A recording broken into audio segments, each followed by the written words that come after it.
Hei, salut prieteni, sunt Sorin Draghe și vă spun bun găsit la un unboxing pentru noul Samsung Galaxy Note 9. Nu uita să te abonezi la canalul meu ca să mai vezi și alte clipuri de genul și să-mi lași un comentariu dacă ai întrebări sau vrei să vezi ceva în special în review-ul care va urma.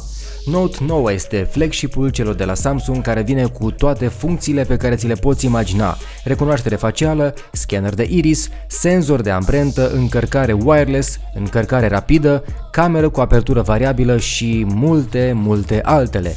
Avem o cutie foarte frumos pregătită pe care vedem și funcțiile principale ale telefonului, cum ar fi de exemplu noul S Pen, care face ca Note 9 să fie mai special ca orice alt telefon.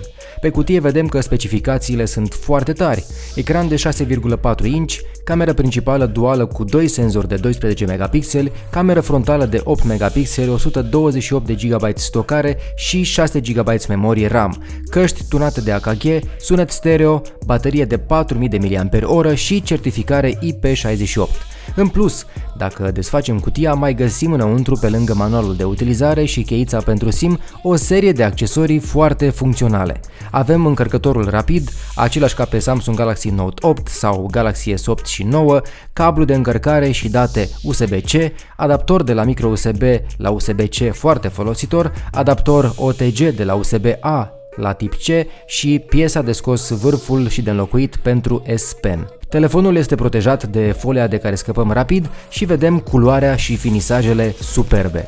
E un telefon mare, destul de greu la prima vedere și cu un ecran curbat impresionant. Avem sticlă pe față și pe spate și aluminiu finisat în culoarea sticlei în varianta Lvander Purple pe care o am eu. Ca și cost, telefonul pornește de la 1000 de euro, însă poate ajunge și mai sus pentru varianta de 8 GB de RAM și 512 GB stocare.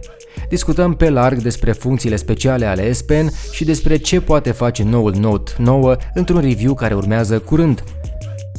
Aștept să-mi spui în comentarii dacă îți ajung 128 de GB pentru poze și documente. Te las și ne vedem în clipul următor. Toate bune și nu uita să te abonezi! Obligatoriu!